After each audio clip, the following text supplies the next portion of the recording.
Haleluya, haleluya, haleluya. Shalom. Haleluya. Jemaat sekalian diberkati Tuhan. Kita masih ada dalam pembahasan kita tentang 33 doa yang luar biasa. Dan secara khusus hari ini, saya mau membicarakan tentang salah satunya dalam pembahasan tentang an extraordinary prayer, atau doa yang luar biasa. Dan secara khusus saya sedang mau membahas tentang doa Yusuf. Nah, saudaraku yang kasih dalam Tuhan, doa Yusuf saya beri judul adalah doa yang berani membayar harga. Nah, Yusuf berdoa bukan hanya dengan perkataannya, tetapi lebih daripada itu, Yusuf berdoa dengan tindakannya. Karena saya percaya betul, prayer is not just a words. Bahwa doa bukan hanya sekedar perkataan-perkataan, tetapi act of your faith. Tindakan-tindakan dari iman. Kesalahan kita bertahun-tahun kita pikir, berdoa kan cuma merangkaikan kata-kata. No. Berdoa bukan hanya sekedar merangkaikan kata-kata, tetapi doa merupakan tindakan nyata dalam keseharian. Karena tindakan kita adalah doa kita. Haleluya. Karena kita mengajarkan iman tanpa perbuatan pada hakikatnya mati. Nah, ini yang kita mau belajar sama-sama. Kejadian pasal 39. Kejadian pasal 39 ayat 1 sampai ayat yang ke-23. Jangan seperti itu anak kecil, ya kan. Tuh anak kecil berdoa, dia teriak keras-keras, dia bilang, Tuhan Yesus, saya minta bola. Wah, mamanya marah sekali, mamanya bilang gini, Johnny, kamu jangan keras-keras begitu, Tuhan Yesus nggak budek, katanya. Lalu Johnny langsung berkata, ya tapi opa sopongo mama, katanya. Dengan lain kata, Johnny sedang mau berpikir, kalaupun Tuhan Yesus nggak dengar, opa mau beli tuh bola for kita. Nah, itu yang saya bilang, bahwa seringkali kita berdoa, tetapi kita tetap mengharapkan manusia. Kita berdoa, kita tetap figure out. Kita berdoa, kita mulai buat rekonstruksi sendiri. Kita mulai buat sinetron sendiri. Kita mau buat rekayasa sendiri. Bagaimana ya Allah akan mengabulkan doa saya? Saya tidak perlu tahu bagaimana caranya Tuhan mengabulkan doa saya. Tapi satu hal yang saya tahu, Dia pasti mengabulkan setiap doa saya. Yang setuju katakan amin. Bilang sama sebelah, jangan lemes, ya kan. Karena saya percaya betul, waktu Tuhan menjawab doa, apa yang tidak pernah kita pikirkan, itu yang Tuhan sediakan. Haleluya. Nah, saudaraku yang kasih dalam Tuhan, Kejadian 39 ayat 1 sampai 23, demikian firman Tuhan.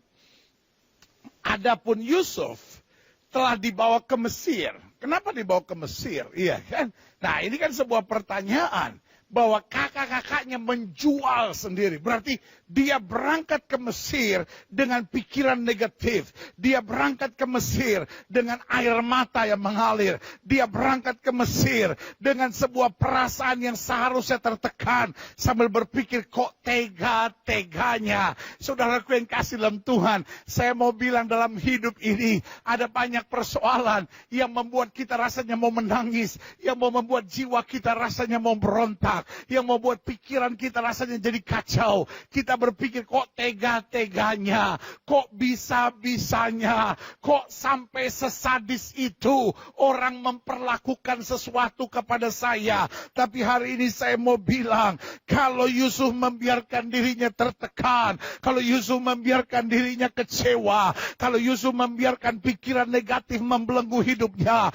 maka Yusuf tidak akan pernah bisa berkarya. Ada banyak orang tidak bisa berkarya bukan karena Tuhan tidak menyertainya. Ada banyak orang tidak bisa berkarya bukan karena dia tidak diurapi oleh Tuhan. Ada banyak orang tidak berkarya bukan karena dia tidak memiliki IQ yang bagus. Ada banyak orang tidak bisa berkarya bukan karena Roh Kudus tidak ada di dalam dirinya. Tetapi ada banyak orang tidak bisa berkarya karena terlalu membiarkan pikiran negatif, ketertekanan dalam hidup, kekecewaan di masa lalu membelenggu hidupnya sehingga dia tidak keluar, melepaskan diri dan percaya pada janji Tuhan. Yang setuju sama saya katakan amin. Saudaraku, Yusuf telah dibawa ke Mesir dalam kondisi hati yang pahit, dalam kondisi yang seharusnya jiwa tertekan, dalam kondisi yang seharusnya hatinya luka, dalam kondisi yang seharusnya pikirannya berkecamuk segala sesuatu yang negatif. Kok tega-teganya kakak yang harusnya melindungi saya, kok justru menekan saya. Kakak yang seharusnya mengarahkan saya, kakak yang seharusnya menuntun saya, kakak yang seharusnya mengayomi saya. Ini justru kok kakak yang ngancurin, yang nekan, yang merusak, yang mencurangi saya. Saudaraku yang kekasih dalam Tuhan, adapun Yusuf telah dibawa ke Mesir. Dan Potifar, seorang Mesir pegawai istana Firaun, kepala pengawal raja, membeli dia dari tangan orang Ismail yang telah membawa dia ke situ. Haleluya! Saya selalu bilang, dalam Yesus ada banyak kebetulan yang sebenarnya merupakan rancangan Tuhan yang dahsyat. Untungnya, ini dia. Memang hidup Kristen itu selalu ada untungnya. Untungnya yang membeli dia itu Potifar, pegawai istana Firaun, kepala pengawal raja. Saudaraku yang kekasih dalam Tuhan, untung yang membeli dia Potifar. Coba yang membeli dia kepala pedagang ikan asin di Mesir. Habis dia, saudara. Iya kan? Tapi saya mau bilang, Alkitab bilang, kalaupun kita sampai jatuh, tidak tergeletak. Amin. Hidup Kristen itu ada begitu banyak kebetulan-kebetulannya. Wah, saya difitnah orang. Kebetulan ada teman saya yang tolong saya. Wah, saya tadinya mau dijahatin orang. Kebetulan ada yang lihat saya dan bela saya. Saya sebetulnya sudah mau disingkirkan. Tapi kebetulan kebenarannya terbukti. Itu sebabnya hidup Kristen gak pernah perlu membenci. Itu sebabnya hidup Kristen tidak pernah perlu membalas yang jahat dengan yang jahat. Karena pasti ada kebetulan di luar pemikiran manusia, tetapi sebenarnya sudah dirancangkan Tuhan. Wah, saya baca ayat ini, saya pikir, waduh, Yusuf ini dibawa ke Mesir, yang seharusnya pikirannya berkecamuk, yang seharusnya jiwanya sakit, pahit, luka, yang seharusnya hidupnya penuh dengan kecewa dan pemberontakan. Kok tega-teganya my own brothers, oh saudara-saudara saya sendiri, kok ngerusak saya, kok ngancurin saya, kok justru menjual saya, kok justru merendahkan saya, menjadikannya saya budak. Tetapi kebetulan, nah ini dia kan, yang membeli dia Potifar, kepala pengawal raja. Jadi budak tapi di rumah orang kaya. Jadi budak tapi di rumah orang hebat. Kan lumayan. Repotnya udah jadi budak di rumah kepala budak. Ayah, ya kan? Ini ya kan. Orang kalau jauh dari Tuhan sialnya banyak ya kan. Walaupun untung besar ketangkep KPK. Nah ini kan. Orang tuh kalau di luar Tuhan sialnya banyak saudara-saudara. Tapi orang kalau di dalam Tuhan ada saja berkatnya. Saja katakan amin. Dengar baik, saya percaya berkat firman Tuhan akan tercurah di tengah-tengah kita. Yang saja katakan amin. Haleluya. Ya kan? Ayat 2. Ayat 2 ini aduh menguatkan saya. Tetapi apa? Tuhan menyertai Yusuf. Gak apa-apalah. Orang menghina saudara, orang menekan saudara, orang mengecewakan saudara. Gak apa-apalah. Badai silih berganti dalam hidup saudara. Tetapi Tuhan menyertai Yusuf. Sebaliknya, saudara mau sesukses apapun, kalau Tuhan meninggalkan kita habis. Saul raja kok, tapi ketika roh Tuhan undur daripadanya, habis semuanya. Tetapi Yusuf diperlakukan tidak adil, Yusuf disakiti, Yusuf dilukai oleh saudara-saudaranya sendiri. Tetapi ketika Tuhan menyertai Yusuf, amin. Gak apa-apa bu, suami nipu ibu, suami mungkin selingkuh, pemain judi, menyakiti perasaan ibu, gak apa-apa bu. Selama Tuhan menyertai ibu, pasti ada pemulihan dan jalan keluar. Makanya justru kalau kita lagi dalam masalah, dalam persoalan, ayo makin dekat sama Tuhan. Jangan udah ada masalah malah hidup tambah ngaco. Udah ada masalah hidup malah gak karu-karuan. Justru di tengah masalah carilah Tuhan. Supaya Tuhan dapat mencurahkan anugerahnya. Yang setuju katakan amin. Tetapi Tuhan menyertai Yusuf. Sehingga ia menjadi seorang, haleluya, yang selalu berhasil dalam pekerjaannya. Maka tinggallah ia di rumah tuannya, orang Mesir itu. Ingat, budak itu nggak boleh tinggal di rumah. Budak itu tinggalnya di luar. Karena budak itu dianggap bukan bagian dari keluarga. Dianggap sebagai ya cuman binatang. Seorang yang rendah sekali posisinya. Sudah dibeli selesai. Dia tidak boleh tinggal di rumah karena dia hanya budak. Tapi yang terjadi adalah apa? Tinggallah ia di rumah tuannya orang Mesir itu. Setelah dilihat oleh tuannya bahwa Yusuf disertai Tuhan. Amin. Nih, lihat nih. Orang yang disertai Tuhan kelihatan. Kelihatan dari sukacitanya. Kelihatan dari semangatnya. Kelihatan dari tutur katanya. Kelihatan dari ketekunannya. Kelihatan dari keseriusannya bekerja. Kelihatan dari hasil-hasil kerjanya yang baik. Ya kan? Setelah dilihat oleh tuannya bahwa Yusuf disertai Tuhan. Dan bahwa Tuhan membuat berhasil apa? Segala sesuatu yang dikerjakannya. Maka Yusuf mendapat kasih tuannya. Dia bukan cuma hanya mendapat uang sebagai budak. Tetapi sekarang dia mendapat kasih. Dia dianggap, terjemahan aslinya bilang, dia dianggap seperti keluarga sendiri. Yusuf mendapat kasih tuannya, dan ia boleh melayani dia. Kepada Yusuf diberikannya kuasa atas rumahnya, dan segala miliknya diserahkan kepada kekuasaan Yusuf. Karena dia dianggap sebagai bagian keluarga. Sebagai anak tertua di dalam keluarga. Luar biasa. Ayat 5.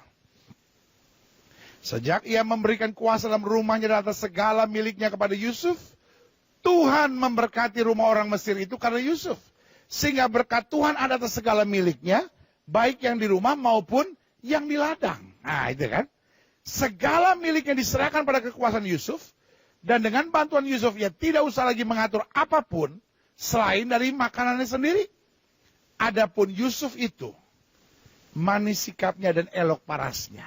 Terjemahan aslinya bilang, makin dipercaya, makin lemah lembut sifatnya. Makin dipercaya, makin terpancar sinar dari wajahnya. Makin dipercaya, makin manis tutur katanya. Ini luar biasa. Ada banyak orang makin dipercaya, waduh, lubang hidung dua ngadep atas, saudara-saudara.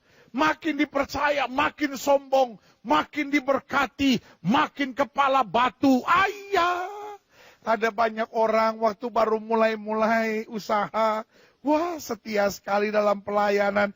Baik sekali sama hamba Tuhan. Pendeta, tolong doakan. Wah, ditegur sama pendeta. Siap pendeta. Aduh, tolong doakan saya. Ini dia. Ini yang namanya the spirit of submission. Dan seringkali orang, kalau sudah mulai tambah kaya, tambah sukses, susah sekali punya the spirit of submission. Spirit of submission di sini bukan berarti kita pokoknya disuruh apa aja, iya, disuruh apa aja, iya. Bukan begitu. Spirit of submission itu artinya adanya penundukan diri. Penundukan diri kenapa? Karena menguasai diri dalam segala hal. Dunia ini penuh dengan orang-orang egois, orang-orang gengsian, orang-orang kepala batu yang selalu merasa, oh saya kaya kok, saya bisa buat segala-galanya. Selama sudah mulai sombong, pasti kehancuran akan datang. Selama engkau masih tetap rendah hati, Tuhan akan meninggikan kita. Yang setuju berikan tepuk tangan yang meriah buat Tuhan. Haleluya, haleluya, haleluya, haleluya. Adapun Yusuf itu tambah manis sikapnya dan elok parasnya. Selang beberapa waktu istri tuannya memandang Yusuf dengan berahi, lalu katanya, marilah tidur dengan aku. Tetapi Yusuf menolak dan berkata kepada istri tuannya itu, dengan bantuanku, tuanku itu tidak lagi mengatur apa yang ada di rumah ini, dan dia telah menyerahkan segala miliknya pada kekuasaanku. Sama-sama bilang sama saya, menolak. Ayo sama-sama bilang sama saya, menolak. Sekali lagi sama-sama bilang sama saya, menolak. Ini dia. Ada banyak orang cinta Yesus akhirnya seringkali goyah. Kenapa? Karena tidak kuat menolak. Tidak mampu menolak. Saya percaya cinta bukan hanya mampu berkata ya, tapi cinta juga mampu berkata tidak. Kalau ada orang ajak saudara ke diskotik, harus berani bilang tidak. Ada orang ngajak saudara nongkrong-nongkrong di karaoke, ganggu-ganggu perempuan, harus berani berkata tidak. Cowok saudara raba-raba, haruslah berani berkata tidak. Teman dekat saudara ajak saudara nonton blue film, harus berani berkata tidak. Ya kan? Katakan tidak. Ini penting. Dia berani menolak. Bahkan di rumah ini, kata Yusuf, ia tidak lebih besar kuasanya daripadaku. Dan tiada yang tidak diserahkannya kepadaku, selain daripada engkau, sebab engkau adalah istrinya. Bagaimana mungkin aku melakukan kejahatan yang besar ini, dan berbuat dosa terhadap Allah. Luar biasa. Satu, dia sadar. Ini yang sedang hilang dalam dunia hari-hari ini. Banyak orang kalau udah kaya sedikit lupa diri. Waduh. Banyak orang kalau udah maju dalam pelayanan lupa diri. Wah, semua ambisi-ambisinya mau dia rebut dalam hidupnya. Saudaraku yang kasih dalam Tuhan, luar biasa Yusuf ini. Dia tidak hidup dengan ambisi yang aneh-aneh, tetapi dia hidup dengan kesadaran diri. Saya sudah dipercaya sebegini rupa, masakan saya akan mengkhianatinya. Bukankah dunia ini ada dua roh yang sedang dilepas setan untuk mendatangkan banyak kehancuran. Yang pertama roh perpecahan, dan yang kedua roh pengkhianatan. Saya ulangi sekali lagi, ada dua roh yang sedang setan lepas di akhir zaman. Ini dengar nih, ya kan? Jemaat-jemaat Tuhan, saya hanya mau ingatkan buat saudara, bahwa di akhir zaman setan sedang melepaskan dua roh berbahaya. Yang pertama roh perpecahan, dan yang kedua roh pengkhianatan. Kita lihat di mana-mana, ya kan? Di mana-mana dalam pelayanan, dalam pergaulan, di dalam keluarga, ya kan? Di dalam persahabatan, setan sedang melepaskan yang bernama satu, roh perpecahan, dan yang kedua roh apa? Pengkhianatan. Tapi luar biasa Yusuf ini. Yusuf sadar diri, lu bagaimana mungkin saya berkhianat? Dia sudah terlalu baik buat saya. Dia sudah memberi kepercayaan buat saya. Dia sudah nolong saya banyak. Masakan saya mau berkhianat? Ini yang saya beri nama orang tahu diri. Saya khawatir hari-hari ini banyak orang tidak tahu diri. I am your pastor. Saya gembala buat setiap saudara. Dan saya gembala bukan hanya mau menyampaikan firman asal saudara ngerti, bukan. Saya gembala yang mau lihat karakter hidup saudara luar biasa. Karena saya percaya kita bukan hanya orang dunia yang sedang berjalan menuju sorga, tapi kita orang sorgawi yang ditempatkan Tuhan di muka bumi untuk menjadi terang Tuhan. Yang setuju katakan, saya orang sorgawi. Amin. I am your pastor. Dan saya sebagai hamba Allah, saya hanya mau ingatkan buat saudara, belajar jadi orang tahu diri. Belajar jadi orang tahu diri. Saya berdoa, siapapun saudara, pengusaha kek, pedagang kek, pelayan Tuhan kek, orang-orang muda, saudara harus berkualitas dan berintegritas. Sama-sama bilang sama saya, berkualitas. Sekali lagi sama-sama bilang sama saya, berkualitas. Sama-sama bilang sama saya, berintegritas. Amin. Itu dia. Ini yang saya bilang. Yusuf punya kualitas, Yusuf punya integritas. Dia bilang tidak. Aku sudah pernah ditolong orang, walaupun gak kelihatan siapa-siapa. Tapi aku tidak akan membuat kejahatan itu. Tidak mungkin aku jadi pengkhianat biadab yang melakukan tindakan seperti itu. Dan yang kedua dia bilang, tidak mungkin aku melakukan dosa itu. Luar biasa saudara-saudara.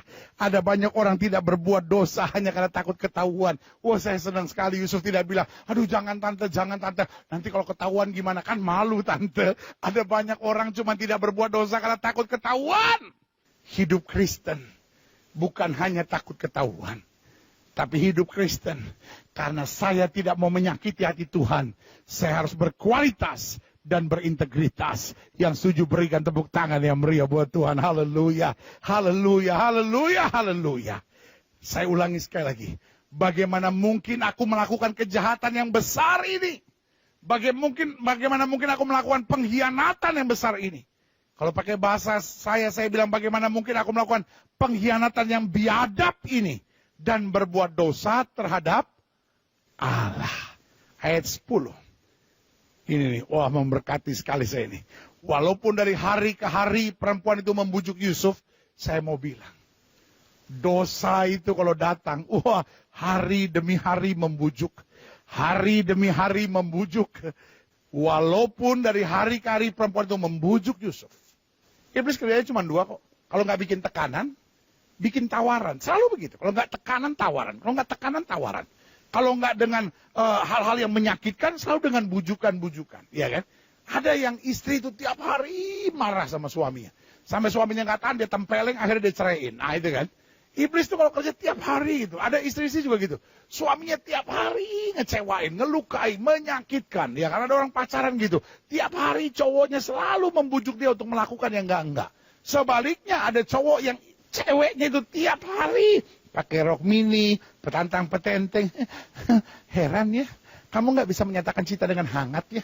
Jangan-jangan kamu homipet ya, hombreng ya. Ada aja. Iblis tuh kalau kita tiap hari, ada ya orang yang tiap hari bikin kita jengkel gitu. Ada orang yang tiap hari fitnah kita, ngomongin kita, curangin kita, mau nusuk dari belakang. Ada saja. Saya cuma mau bilang, cara kerja iblis, nothing is new. Nggak ada yang baru. Tapi saya mau bilang, tiap hari iblis boleh menyerang kita. Tapi tiap hari, kita makin hari, makin kuat. Yang setuju berikan tepuk tangan yang meriah buat Tuhan. Haleluya, haleluya, haleluya. Walaupun dari hari ke hari perempuan itu membujuk Yusuf, Yusuf tidak mendengarkan bujukan itu. Untuk tidur di sisinya dan bersetubuh dengan dia. Sama-sama bilang sama saya acuin aja. Sama-sama bilang sama saya tidak usah dengar. Sama-sama bilang sama saya tidak usah terpengaruh. Itu kuncinya. Tiap hari iblis boleh ganggu kita. Tapi fokus kita jangan kepada godaan iblis. Fokus kita jangan pada serangan si jahat. Fokus kita bukan pada bujukan dan tekanan yang setan mau buat dalam pikiran kita. Tapi fokus kita tetap pada janji Tuhan dan rencana Tuhan yang luar biasa. Yang setuju sama saya katakan amin. Amin. Ini dia. Hari ke hari perempuan itu membujuk Yusuf. Yusuf tidak mendengarkan bujukan itu. Ayat 11. Pada satu hari masuklah Yusuf ke dalam rumah untuk melakukan pekerjaan. Dan seisi rumah itu seorang pun tidak ada di rumah. Lalu perempuan itu memegang baju Yusuf sambil berkata, marilah tidur dengan aku. Tapi Yusuf meninggalkan bajunya di tangan perempuan itu dan apa? Lari keluar. Iblis itu kalau udah nyerang nekat, jelas. Tapi keputusan harus tegas. Sama-sama bilang sama saya harus tegas. Orang Kristen yang gak bisa tegas akan menjadi orang Kristen yang mudah diombang-ambingkan. Ya, tegas gak harus kasar. Yusuf tidak tempeleng perempuan itu. Yusuf tenang aja. Dia tinggalkan saja. Tegas nggak harus kasar. Tapi tegas harus membutuhkan prinsip yang kuat. Yang setuju katakan amin. Ketika dilihat perempuan itu bahwa Yusuf meninggalkan bajunya dengan tangannya yang dalam tangannya dan telah lari keluar, dipanggilnya seisi rumah itu lalu katanya kepada mereka, lihat, dibawanya kemari seorang Ibrani supaya orang ini dapat mempermainkan kita. Orang ini mendekati aku untuk tidur dengan aku, tapi aku berteriak-teriak dengan suara keras. Waktu dia tahu Yusuf lari meninggalkan dia, dia panik. Wah, ini dia. Orang kalau salah, kadangkala rekayasanya lebih jahat daripada orang biasa. Orang kalau udah salah, dia harus buat rekayasa. Iya kan, banyak bapak-bapak gitu. Ditegur sama istrinya, malah bentak. Orang kalau udah salah, rekayasanya jahat sekali. Hati-hati. I am your pastor. Saya gembala saudara. Tadi saya sudah bilang sama saudara, belajar jadi orang yang tahu diri. Yang kedua saya sudah bilang, kalau salah, akui kesalahan. Kalau salah, beresin kesalahan. Jangan udah salah, rekayasa segala sesuatunya, ciptakan segala sesuatunya. Aduh, tambah hancur saudara-saudara. Saya cuma mau bilang, orang benar gak usah rekayasa apapun. Orang benar gak usah balas apapun. Orang benar gak usah nyerang siapapun. Orang benar panggil nama Yesus saja. Pasti ada kemenangan dan jalan keluar. Yang setuju berikan tepuk tangan yang meriah buat Tuhan. Haleluya. Haleluya, haleluya, haleluya. Makanya dalam hidup saya punya prinsip sederhana. Kalau ada dua orang berkelahi, saya suruh ngomong aja dua-duanya. Nanti saya tahu siapa yang salah. Dari mana pendeta tahu siapa yang salah? Ini rahasia ya. Jangan kasih tahu sama jemaat lain ya. Ini cuman, kan saya gembala sudah jemaat. Di antara kita tidak boleh ada dusta, ya kan? Masa di antara kita harus ada saling menutup-nutupi? Masa saya tahu sesuatu, saya nggak mau kasih tahu saudara, nggak boleh dong gitu ya kan? Kan tugas gembala memberitahu kepada jemaat-jemaatnya. Yesus saja bilang, segala sesuatu yang kudengar dari Bapakku, kuberitahukan kepadamu, ya kan? Masa saya mau menyimpan kepandaian sedikit? Enggak, saya kasih tahu. Dengar nih. Saya kalau dengar orang berkelahi, ya kan? Suami istri ke adik kakak kalau berkelahi, saya suruh ngomong aja. Ini kenapa? Nanti saudara tahu nggak siapa yang saya tahu siapa yang benar siapa yang salah? Yang paling banyak ngomong, dengar ya. Yang paling banyak ngomong, yang paling ngotot, biasanya itu yang salah. Gampang saja, saudara-saudara. Karena kalau yang benar dia udahlah terserahlah mau apa kek. Biasa orang kalau benar nggak mau ngotot, saudara-saudara. Ya udahlah kebenaranlah kebenaran ya kan. Tapi kalau salah kan terancam nih. Orang salah kan takut nih. Waduh nanti kalau terbongkar bagaimana nih? Waduh nanti kalau ketahuan gimana nih? Sebelum ketahuan, dibongkar, di inilah, di itulah. Cari rekayasa segala macam. Ah ini dia nih. Ini dia istrinya Potifar ini. Istrinya Potifar. Wah ini laki-laki ini begini, laki-laki ini. Wah dia buat cerita yang begitu serius. Supaya apa? Kelihatannya saya benar. Saudaraku yang kasih dalam Tuhan. I am your pastor. I love you so much. Saya pengen lihat saudara-saudara maju. Dan saya hanya mau encourage saudara.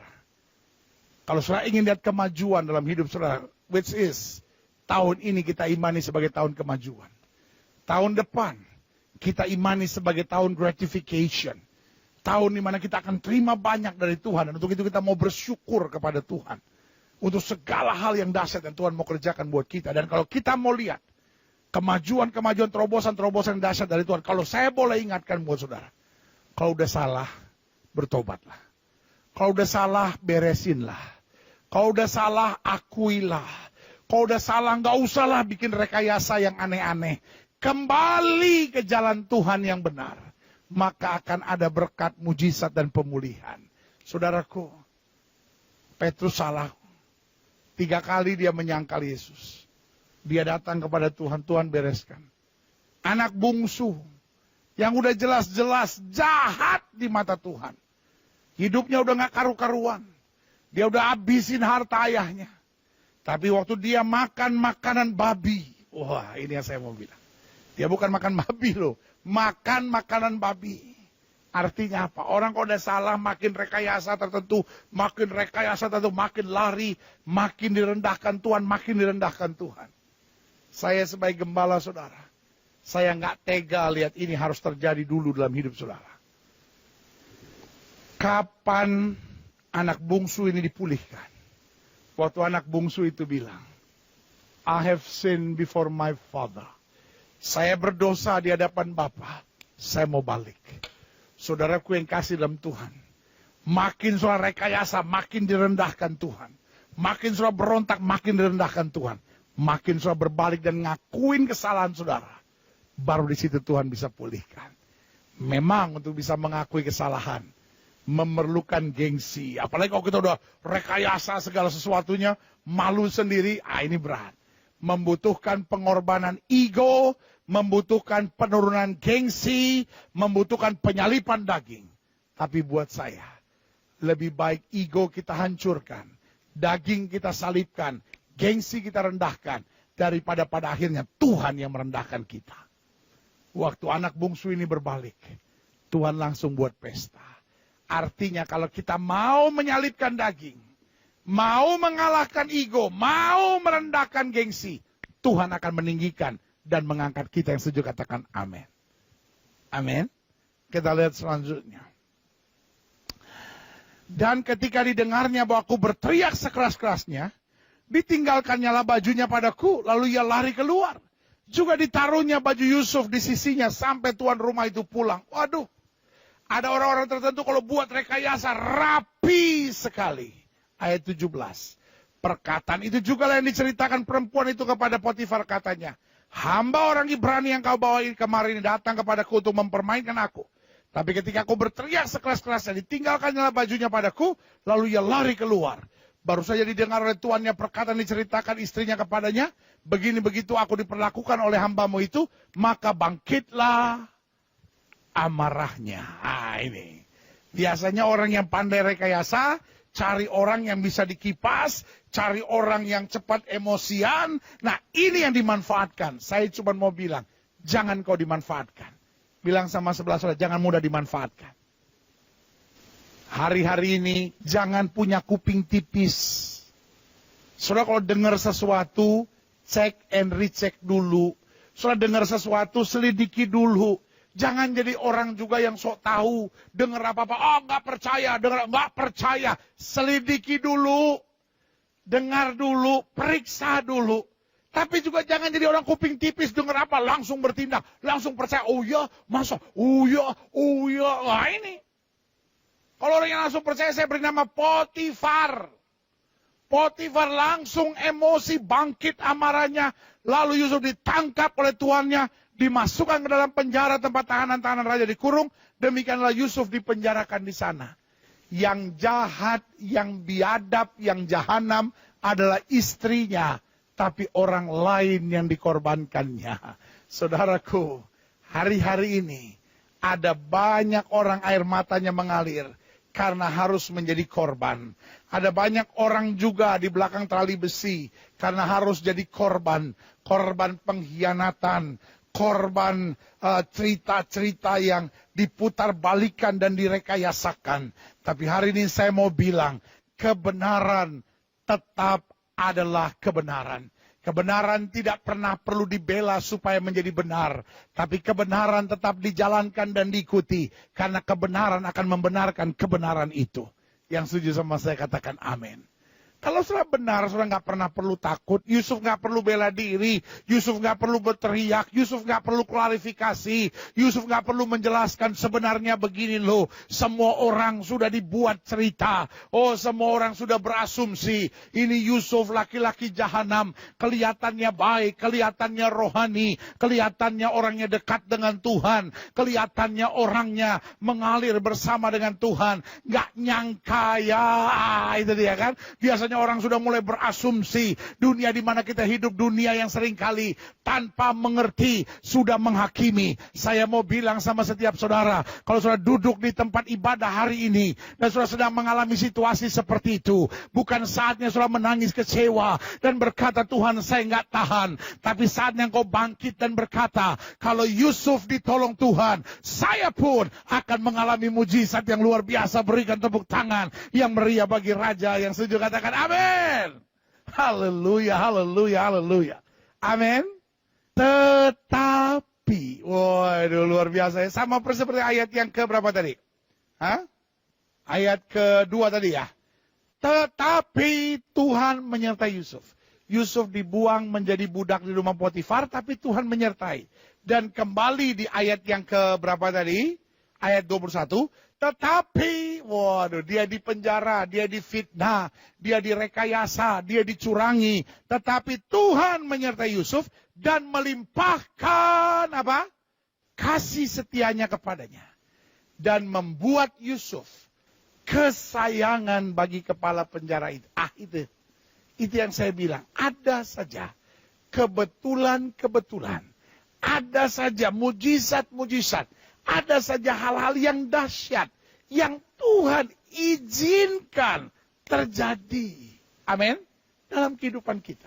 Makanya selalu saya bilang, my God is the specialist to change and to turn every curses become a big blessings.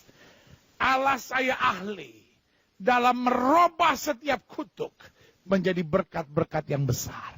Amin. Makanya jangan kecil hati. Makanya jangan tertekan, makanya jangan kecewa, bangkit, maju dan rebut kemenangan yang Tuhan janjikan. Yang setuju katakan amin. Sebab itu ayat 22, kepala penjara mempercayakan semua tahanan dalam penjara itu kepada Yusuf. Dan segala pekerjaan yang harus dilakukan, yaitu dialah yang mengurusnya. Ayat 23, luar biasa kalau Tuhan bekerja. Dan kepala penjara tidak mencampuri segala yang dipercayakan kepada Yusuf. Karena Tuhan menyertai dia dan apa yang dikerjakannya dibuat Tuhan apa? Berhasil. Saya lihat berarti ada dua kubu. Satu kubu yang terjebak oleh permainan setan. Satu kubu yang terus membahas dasar Yusuf itu penjahat. Padahal udah tahu nih salah nih. Waduh iya ya benar juga ya. Istrinya tahu persis kok bahwa dia yang merekayasa segala sesuatunya. Dan saya pikir suaminya juga sudah bernaluri. Jangan-jangan ini benar istri saya nggak benar nih. Buktinya Yusuf kok di sana tambah sukses, tambah maju, tambah diberkati. Jadi ada sebuah kubu yang terus menyerang Yusuf. Yang terus berbicara yang menyakitkan Yusuf. Tetapi di sisi yang lain ada pemeliharaan Tuhan.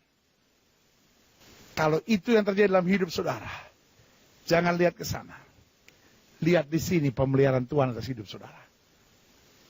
Dalam hidup saya punya prinsip Alkitab kok. Alkitab bilang begini, dari buahnya lah seorang dapat dikenal. Apa buahnya Potifar? Apa buah istrinya Potifar? Apa buah semua penjilat-penjilatnya Potifar yang cuma cari makan sesaat? Untuk mendapatkan uang hanya dengan menjilat istrinya Potifar. Dan Potifar itu, ya kan, untuk terus menghancurkan Yusuf. Tetapi sementara Yusuf yang dihancurkan ini terus diberkati, terus dipakai Tuhan, terus jadi berkat, terus melihat kemuliaan Tuhan. Yang setuju berikan tepuk tangan yang meriah buat Tuhan. Amin. Saya khawatir ada saudara-saudara yang sedang mengalami hal-hal demikian. Saya sedang mau ingatkan buat saudara, jangan menyerah. Kalau saudara sedang ada di posisi ini, cepat bertobat. Sebelum Tuhan makin rendahkan saudara. Tetapi kalau saudara ada di posisi ini, tetap maju. Ada Tuhan. Ayat 23 saya ulangi. Dan kepala penjara tidak mencampuri segala yang dipercayakan kepada Yusuf. Karena Tuhan menyertai dia. Dan apa yang dikerjakannya dibuat Tuhan berhasil. Dari buahnya kok saudara bisa melihat. Ini buahnya sama sekali asam. Buahnya hanya kepahitan, buahnya hanya kebencian. Tapi di sini buahnya ada keberhasilan, ada sukacita, ada pemulihan, ada lawatan Tuhan. Amin. Makanya dalam pendahuluan saya catat gini. Kehidupan Yusuf adalah contoh yang jelas. Bahwa doa adalah kehidupan. Karena doa adalah bukanlah sekedar urusan kamar yang tertutup. Namun bicara tentang doa, doa adalah kehidupan dalam keseharian yang terbuka. Saya ulangi sekali lagi. Kalau kita bicara doa, doa bukan sekedar urusan kamar yang tertutup. Kan kita dengar Alkitab bilang, kalau kamu berdoa, masuklah kamar. Jadi saya mau bilang doa bukan sekedar urusan kamar yang tertutup. Namun doa bicara tentang keseharian yang terbuka. Amin. Bukan cuma sekedar keseharian kita, iya kan? Oh ya urusan doa kan urusan saya dengan Tuhan. Tapi kan kehidupan ya kita kan mesti pandai-pandai. Oh, enggak. Saya ulangi sekali lagi. Doa bukanlah urusan kamar yang tertutup. Namun doa itu bicara tentang keseharian yang terbuka. Yang setuju sama saya katakan amin. Amin. Iya kan? Apa artinya loh? Orang yang berdoa dapat terlihat dalam kesehariannya. Karena dari buahnya lah kamu dikenal. Apa yang dari dalam hati akan terpancar keluar. Jadi hubungan dengan Tuhan dalam hati kita akan mempengaruhi setiap langkah keputusan yang kita ambil dalam hidup kita. Haleluya. Selanjutnya saya catat di sini, ketika doa kita benar, akan terlihat dari apa? Kesiapan kita untuk berani membayar harga dari hubungan kita dengan Tuhan. Doa tidak menjadikan kita orang cengeng. Doa tidak menjadikan kita orang manja. Doa tidak menjadikan kita orang yang tidak berkualitas. Tapi doa menjadikan kita orang-orang yang tegas, berkualitas, dan berintegritas. Bagi kemuliaan Tuhan yang setuju katakan amin. Nah, saya catat di sini. Masih banyak orang percaya berdoa. namun tidak berani membayar harga. Dia doa. Tapi kalau suruh ninggalin rokok, nggak bisa. Tinggalin perselingkuhan, nggak bisa. Suruh tinggalin pacar yang tidak seiman, ya tapi pendeta, nggak bisa begitu. Iya kan? Ada banyak orang gitu, ya saya sih cinta Yesus, cuman saya dasarnya orangnya emosional. Saya berubah, nggak bisa. Ini saya bilang, orang berdoa tapi tidak berani bayar harga. Saya suruh ngalah sama suami saya, nggak bisa pendeta. Saya suruh menerima istri saya yang sudah mengecewakan saya, nggak bisa pendeta. Saya suruh ngampunin orang yang udah melukai saya, udah mengkhianati saya, udah mencurangi saya, udah memfitnah saya. Lalu saya harus ampunin. Saya siram pakai minyak panas dulu. Aneh-aneh aja. Iya kan? Nah, saudaraku yang kasih dalam Tuhan, saya pakai bahasa saya simpulkan gini. Masih banyak orang percaya berdoa namun tidak berani bayar harga. Orang demikian. Saya menyebutnya dalam 4 sebutan yang biasa terjadi di sekitar kita. Yang pertama, orang-orang seperti ini orang-orang pengecut. Cuman pengen minta diberkati Tuhan, tapi tidak berani bayar harga. Yang kedua, orang-orang seperti ini saya beri nama tidak tahu diri. Begitu banyak Tuhan sudah berkati dia, begitu banyak mujizat sudah dia alami, tapi ketika dia yang harus berani berkorban, dia lari dari kenyataan. Yang ketiga, orang-orang seperti ini bahasa saya, orang yang hanya ingin enaknya. Orang kayak begini, ini orang yang cuma cari senangnya, orang egois yang cuma memikirkan kepentingan dirinya sendiri. Orang kayak begini bahaya, saudara-saudara. Karena orang kayak gini, di mana ada enak, wah setia sama Tuhan. Di mana ada enak, jadi penjilat kalau perlu, iya kan? Tapi kalau ada tantangan, lari dari kenyataan, bahaya. Orang kayak begini mudah berkhianat. Jadi yang pertama, orang curang yang apa? Pengecut. Yang kedua, orang kayak gini saya beri nama orang yang tidak tahu diri. Yang ketiga, saya bilang orang kayak gini, orang yang hanya ingin enaknya, orang kayak gini sebentar lagi pasti akan berkhianat. Dan yang keempat, orang seperti ini saya beri nama orang-orang manja yang tidak punya kualitas dan integritas. Sebagai hamba Allah, sebagai gembala saudara, saya hanya mau ingatkan, jangan jadi orang-orang manja yang tidak ada kualitas dan integritas. Tapi jadi orang-orang yang tegas dalam prinsip. Dan hidup dalam kualitas dan integritas. Yang setuju katakan amin. Nah, saya coba simpulkan. Dari semua pelajaran doa tentang Yusuf. Yang sudah saya gambarkan tadi ketika kita baca Alkitab. Maka saya jumpai ada 8 prinsip penting. Pelajaran doa tentang doa Yusuf ini. Yang pertama. Adapun Yusuf telah dibawa ke Mesir dan Potifar seorang Mesir pegawai istana Firaun. Kepala pengawal raja membeli dia dari tangan orang Ismail yang telah membawa dia ke situ. Berarti yang pertama, saya sudah singgung tadi, doa membawa kita pada kebetulan-kebetulan yang sudah diprogramkan Tuhan. Kok kebetulan dia dibawa ke Mesir? Yang kemudian Mesir memerlukan dia sebagai Perdana Menteri. Kok bisa-bisanya dia dibawa ke Potifar? Kepala pengawal raja. Nah, ini yang saya bilang, dalam hidup ini kalau kita udah doa, serahin aja sama Tuhan. Ada kebetulan-kebetulan yang akan kita alami. Yang sebenarnya sudah diprogramkan Tuhan. Yang kedua, lihat Kejadian 39 ayat 2. Tetapi Tuhan menyertai Yusuf. Sehingga menjadi seorang yang selalu berhasil dalam pekerjaannya. Maka tinggallah ia di rumah tuannya, orang Mesir itu. Yang kedua, doa membuat kita dapat menembus ketidaklaziman. Ketidaklaziman. Bayangkan, gak biasa seorang budak boleh tinggal di rumah, boleh ngatur. Tapi saya mau bilang, sudahlah dalam doa jangan pernah batasi kuasa Allah. Maju saja, serahkan pada Tuhan. Maybe I don't know God want to help me. Maybe I don't know how God will help me. But one thing I know, He does. Satu yang saya tahu, Dia pasti akan tolong. Dia pasti akan mengerjakan. Dia pasti akan bela. Dia pasti akan mengerjakan mujizat buat saya. Saya nggak tahu caranya. Saya nggak tahu bagaimananya. Saya nggak tahu dia akan mengerjakannya kapan. Saya nggak tahu. Tapi satu yang saya tahu. Tepat pada waktunya. Tuhan akan bawa kita pada ketidaklaziman. Sampai Alkitab bilang ini, apa yang mata tidak pernah lihat. Apa yang telinga tidak pernah dengar. Itu yang Tuhan sediakan. Makanya jangan pernah batasi kuasa Allah. Cukup berdoa saja. Setelah sudah berdoa, serahkan pada Tuhan. Tuhan tahu persis jalan keluar yang terbaik. Amin. Yang ketiga, iya kan? Saya pelajari. Setelah dilihat oleh tuannya bahwa Yusuf disertai Tuhan dan bahwa Tuhan membuat berhasil segala sesuatu yang dikerjakannya, maka Yusuf mendapat kasih tuannya dan ia boleh melayani dia. Kepada Yusuf diberikannya kuasa atas rumahnya dan segala miliknya diserahkan pada kekuasaan Yusuf. Berarti yang ketiga, doa memberi kekuatan ekstra untuk mengubah mimpi menjadi apa? Kenyataan. Saudara, ini hanya budak. Kok bisa dipercaya ngatur semuanya? Ini yang saya bilang.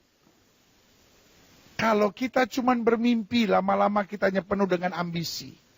Tetapi waktu kita bermimpi dan berdoa, doa mampu merubah mimpi menjadi kenyataan. Sehingga orang-orang yang berdoa bukan pemimpi, tetapi orang-orang yang berdoa berjalan di dalam kenyataan-kenyataan yang luar biasa. Saya juga katakan amin.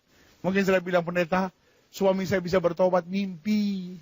Umur saya udah 34, bisa dapat pasangan teman hidup yang baik, mimpi. Saya pendeta cuma lulusan SMA, bahkan saya cuma lulusan SMP, lalu mau mendapat kerjaan yang baik, mimpi. Pendeta, anak saya yang udah narkoba bisa jadi hamba Tuhan, mimpi. Pendeta, kata dokter saya nggak bisa punya anak, udah 5 tahun kita menikah, lalu mau bisa punya anak, mimpi. Saya mau bilang lewat doa, mimpi bisa menjadi kenyataan yang saya katakan amin. Jangan takut bermimpi. Bermimpi dan berdoa, bermimpi dan berdoa, bermimpi dan berdoa. Harinya kau akan melihat setiap yang kau doakan, Tuhan ubah menjadi kenyataan yang saya katakan amin. Haleluya. Yang keempat, ayat 5 sampai ayat yang ke-6, sejak ia memberikan kuasa dalam rumahnya dan segala miliknya kepada Yusuf.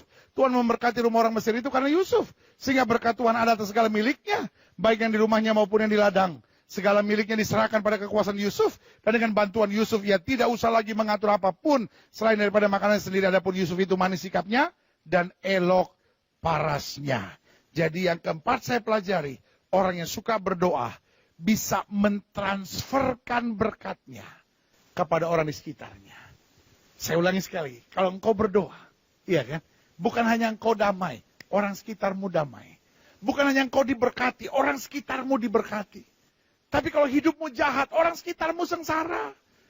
Orang sekitarmu tertekan, orang sekitarmu penuh dengan kebencian dan amarah. Orang yang membawa damai di sekitarnya damai. Orang yang penuh kasih di sekitarnya penuh kasih. Tapi orang yang hatinya busuk di sekitarnya penuh dengan kebusukan. Hari-hari sudah cuma ngomongin kebencian. Hari-hari sudah cuma menciptakan kecurigaan. Hari-hari sudah cuma menciptakan menjelek-jelekan orang. Hari ini saya mau bilang, I am your pastor. Saya gembala saudara. Saya refuse. Saya menolak untuk melihat jemaat yang oleh Tuhan percaya itu saya gembalakan memiliki karakter seperti itu. Dimanapun kau ada, transferkan damai, transferkan kasih, transferkan berkat. Karena dimanapun kau berada, kasih Tuhan akan nyata yang setuju katakan amin. Jadi ingat ya, yang pertama, doa membawa kita pada kebetulan yang sudah diprogramkan Tuhan. Yang kedua, doa membuat kita menembus ketidaklasiman. Yang ketiga, doa memberikan kekuatan ekstra untuk mengubah mimpi menjadi kenyataan. Yang keempat, doa membuat kita mentransferkan berkat kepada orang sekitar kita. Yang kelima, ayat yang ketujuh. Selang beberapa waktu istri tuannya memandang Yusuf dengan berahi lalu katanya, marilah tidur dengan aku. Yang kelima ayat yang ketujuh, doa tidak membebaskan kita dari masalah. Saya tidak mau kita jadi Kristen yang manja, oh kan saya udah berdoa, mestinya gak ada masalah. Jangan. Doa memberi kekuatan buat kita di tengah masalah. Doa membuat kita tenang di tengah masalah. Doa membuat kita tahu bagaimana bertindak yang tepat di tengah masalah. Doa membuat kita tahu mengambil keputusan yang terbaik di tengah masalah kita. Jangan minder di tengah masalah. Jangan lari di tengah masalah. Jangan kecewa di tengah masalah. Jangan tinggalkan Tuhan di tengah masalah. Ayo kuat. Ayo rebut kemenangan. Tuhan yang kita sembah adalah Tuhan yang setia dan tidak pernah mengecewakan. Yang setuju katakan, amin. Haleluya. Yang keenam. Ya kan? Ayat 8-10. Tapi Yusuf menolak dan berkata kepada istri tuannya itu, dengan bantuanku, tuanku itu tidak lagi mengatur apa yang ada di rumah ini. Dan ia telah menyerahkan segala miliknya pada kekuasaanku. Bahkan di rumah ini ia tidak lebih besar kuasanya daripadaku, dan tiada yang tidak diserahkannya kepadaku selain daripada engkau, sebab engkau istrinya. Bagaimanakah mungkin aku melakukan kejahatan yang besar ini dan berbuat dosa terhadap Allah? Walaupun dari hari ke hari perempuan itu membujuk Yusuf, Yusuf tidak mendengarkan bujukan itu untuk tidur di sisinya dan bersetubuh dengan dia. Bagian yang keenam, doa memberi keberanian untuk menolak dan berkata tidak untuk segala ketidakbenaran. Kualitas kedewasaan rohani kita ditentukan dari keberanian kita untuk berkata tidak. Ditentukan dari ketegasan kita untuk berani menolak. Hidup Kristen bukan hidup yang ikut arus. Tapi hidup Kristen adalah hidup yang berjalan pada kebenaran. Hidup ini bukan soal enak. Hidup ini bukan soal untung. Hidup ini bukan soal menyenangkan. Tapi hidup ini soal berkualitas. Hidup ini soal berintegritas. Hidup ini soal jadi berkat. Dan hidup ini soal melakukan yang benar untuk mempermuliakan Kristus. Yang setuju katakan amin. Yang ketujuh saya pelajari. Coba lihat ayat yang ke-11 sampai ayat 19. Pada satu hari masuklah Yusuf ke dalam rumah untuk melakukan pekerjaannya. Sedang dari sisi rumah itu seorang pun tidak ada di rumah. Lalu perempuan itu memegang baju Yusuf sambil berkata, malah tidur dengan aku. Tapi Yusuf meninggalkan bajunya di tangan perempuan itu dan lari keluar. Ketika dilihat perempuan itu bahwa Yusuf meninggalkan bajunya dalam tangannya dan telah lari keluar, ya kan? Dipanggil seisi rumah itu lalu katanya kepada mereka, lihat, dibawanya kemari. Terus ayat 16 bilang, juga ditaruhnya baju Yusuf itu di sisinya sampai tuan rumah itu pulang. Waduh, rekayasanya cantik sekali kelihatannya. Ayat 17, perkara itu juga diceritakan perempuan itu pada Potifar. Dan terus ayat 18, tapi ketika aku berteriak keras-keras ditinggalkan bajunya. Ayat 19, baru saja didengar tuannya perkataan yang diceritakan istrinya kepadanya, begitulah aku diperlakukan oleh hambamu itu, maka bangkitlah amarahnya. Jadi selanjutnya, yang ketujuh saya pelajari, doa menyiapkan diri kita untuk kuat dalam menghadapi berbagai tantangan. Bayangkan, emosi banget tuh. Waduh, saya bayangin Yusuf hatinya deg-degan. Waduh, dalam hatinya ini perempuan tahu diri gak sih? Ini perempuan yang tiap hari kok ganggu saya. Ini perempuan kok yang bikin gara-gara. Kok bisa, aduh saudara saya mau bilang, orang sekarang itu kadang-kadang kita kaget-kaget kok bisa. Orang udah salah malah ngotot, orang udah salah malah rekayasa. Orang udah salah kok bisa ketemu cerita-cerita enggak gitu. Waduh, dan kayaknya meyakinkan sekali. Tapi itu yang saya bilang, doa tidak sekedar menjadikan kita menang. Tapi doa juga menjadikan kita sabar, tekun, kuat. Sehingga kita nggak balas yang jahat dengan yang jahat. Tapi kita tetap memandang Tuhan. Karena kita pegang Roma 8 ayat 28. Allahku turut bekerja untuk mendatangkan kebaikan. Saudara, engkau anak Tuhan Yesus. Sama-sama bilang sama saya anak Tuhan Yesus. Sama-sama bilang sama saya anak Tuhan Yesus. Apa artinya saya anak Tuhan Yesus? Pokoknya yang bela saya Yesus. Saya nggak usah takut untuk apapun. Selama langkah saya benar, saya jalan terus. Tuhan akan membawa kemenangan yang luar biasa. Yang setuju katakan amin. Dan yang terakhir, haleluya. Ayat 20-23. Lalu Yusuf ditangkap oleh tuannya dan dimasukkan dalam penjara. Tempat tahanan-tahanan raja dikurung. Demikianlah Yusuf dipenjarakan di sana. Tapi Tuhan menyertai Yusuf dan melimpahkan kasih setianya kepadanya. Dan membuat Yusuf kesayangan bagi kepala penjara itu. Berarti yang ke-8 yang terakhir. Doa membuat segala situasi dan lokasi selalu menyenangkan. Bayangkan di penjara loh. Tapi kalau Tuhan bekerja, penjara juga menjadi istana. Hidup Kristen bukan soal lokasinya. Hidup Kristen bukan soal situasinya. Hidup Kristen bukan soal masalahnya. Tapi hidup Kristen soal hatinya. Soal kualitasnya. Soal hubungan kita dengan Tuhan. Folks, meskipun saya tidak bersama saudara. Tapi buat saya adalah kebanggaan. Untuk saya ingatkan buat setiap saudara. Doa bukan hanya sekedar perkataan. Tapi kualitas kehidupan. Doa saya buat setiap saudara. Ayo mari jadi orang-orang yang berkualitas. Jadi orang-orang yang berintegritas. Betul engkau menghadapi tantangan. Engkau menghadapi situasi dunia yang kadang-kala serba tidak pasti. Tetapi kita lebih daripada orang-orang yang menang. Amin. Kita tundukkan kepala. Mata dipejam. Hati kita angkat di hadapan Tuhan. Hidup kita serahkan kepada Tuhan. Izinkan saya berdoa buat setiap saudara. Hari ini adalah hari berkat. Hari ini adalah hari di mana Tuhan bicara kembali buat hidup kita. Jangan sampai kita berdoa tapi hati kita busuk. Jangan sampai kita berdoa tapi kita penuh dengan rekayasa-rekayasa jahat dalam hidup kita. Sebagai hamba Allah saya hanya mau ingatkan buat setiap saudara. Kalau sudah salah jangan ngotot. Justru sebaliknya. Ketika engkau sudah salah, perbaiki, beresi, minta ampun sama Tuhan. Baru engkau akan melihat anugerah dan kemurahan Tuhan berlaku. Jika itu doamu hari ini, taruh tangan kananmu di dada. Mungkin kau suami yang salah terhadap istri. Mungkin kau istri yang salah terhadap suami. Mungkin kau orang tua yang salah kepada anak-anakmu, bereskan. Jangan malah ngotot, jangan malah rekayasakan. Mungkin kau salah terhadap mertuamu, mungkin kau salah terhadap iparmu, mungkin kau salah terhadap menantumu. Gak usah ngotot, gak usah rekayasakan. Balik, bereskan, dan kau akan kagum melihat bagaimana Tuhan mengangkat dan menyelesaikan semuanya.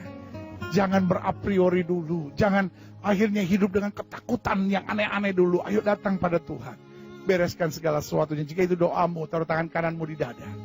Izinkan saya berdoa buat setiap saudara sekalian. Doa membuat kita tenang. Doa membuat kita kuat. Doa membuat kita mengalami hal-hal yang tidak lazim dalam hidup ini. Jangan panik dulu, jangan batasi kuasa Allah. Doa menuntun kita pada kebetulan-kebetulan yang sebetulnya sudah diprogramkan oleh Allah dengan luar biasa. Karena kalau kita udah berdoa, kita gak perlu takut dengan situasinya. Kita gak perlu takut dengan lokasinya. Karena doa membawa kita selalu pada kedahsyatan Tuhan. Setiap saudara yang didoakan secara khusus boleh taruh tangan kanan saudara di dada. Ingat, di akhir zaman, setan sedang melepaskan dua roh yang berbahaya. Roh perpecahan dan roh pengkhianatan. Tetapi doa membuat diri kita menjadi orang-orang yang berkualitas dan berintegritas. Jika itu doamu, taruh tangan kananmu di dada dan bilang, Tuhan, saya gak mau terlibat dalam pengkhianatan dan perpecahan. Tapi saya mau hidup dalam kualitas dan integritas. Jika itu juga doamu, taruh tangan kananmu di dada. Setiap saudara yang didoakan secara khusus yang taruh tangan kanan saudara di dada, boleh angkat tangan di hadapan Tuhan. Dan saya mau berdoa sekarang. Bapa, di dalam nama Yesus, tidak kebetulan kami menerima firman hari ini tentang doa Yusuf yang menolong kami untuk kuat, yang menolong kami untuk hidup berkualitas dan berintegritas. Kalau di hati kami ada rekayasa palsu, busuk dan biadab, Tuhan hamba berdoa cabut sampai ke akar-akarnya. Kami gak mau jadi orang pengecut yang berdoa tapi tidak berani membayar harga. Kami tidak mau menjadi orang-orang manja yang berdoa tapi tidak berani membayar harga. Tapi kami dengar firman hari ini, kami bertindak dengan iman. Ampuni kami kalau kami bersalah, lalu menciptakan rekayasa-rekayasa yang jahat di hadapan Tuhan. Bapa, ampuni, kami mau bertobat, kami mau berbalik, kami justru mau bereskan segala sesuatunya. Kami tahu tangan Tuhan yang kuat, menjamah, memulihkan, melakukan perkara-perkara yang baik. Di dalam nama Yesus kami berdoa. Haleluya. Saudaraku, dimanapun saudara menerima firman ini, saya percaya ada rencana Tuhan untuk saudara punya hati yang lebih bersih. Untuk bukan hanya menjadi orang yang berdoa, tapi berani bertindak, berani membayar harga. Karena doa bukan selesai meminta kepada Tuhan, tapi doa saya berkualitas di hadapan Tuhan, sehingga Tuhan menyatakan kehendaknya dalam kehidupan saya. Haleluya. Alkitab berkata disampaikannya firman, disembuhkan yang sakit. Saudara-saudara yang sakit juga, firman Tuhan berkata tanda-tanda ini menyertai orang percaya. Mereka akan berdoa buat yang sakit disembuhkan. Jika engkau sakit, letakkan tangan kananmu di bagian tubuhmu yang sakit. Angkat tangan kirimu ke atas. Sebagai tanda engkau bergantung, percaya, berharap sepenuhnya pada Tuhan, kita doa. Bapa, janjimu ya dan amin itu kami percaya. Tidak pernah firmanmu meleset. Kalau firmanmu berkata orang percaya akan tumbang tangan buat yang sakit akan disembuhkan. Kami tahu itu berlaku juga buat kami. Hari ini kami letakkan tangan kanan kami di bagian tubuh kami yang sakit. Kami tolak sakit penyakit, kami tolak kelemahan tubuh, kami tolak campuran kegelapan. Kami patahkan kuasa di dalam nama Yesus. Hai sakit penyakit, keluar dalam nama Yesus. Kuasa kesembuhan, berkat, mujizat mulai terjadi. Karena kami percaya Yesus kami tidak berubah dulu, kemarin, hari ini, dan sampai selama-lamanya. Dengan iman kami nyatakan, oleh bilur-bilur Kristus, kami yang percaya sudah dijamah dan disembuhkan Tuhan oleh kuasa-Mu yang luar biasa. Haleluya. Haleluya. Imani janji Tuhan. Mulai imani Tuhan sudah menyembuhkan saya. Tuhan sudah menjamah saya. Tuhan ada di tengah-tengah saya dan siap untuk mengerjakan mujizat yang sempurna. Terima kasih Bapa. Imani janji Tuhan. Imani janji Tuhan. Bapa, hamba mengasihi jemaat-Mu satu persatu.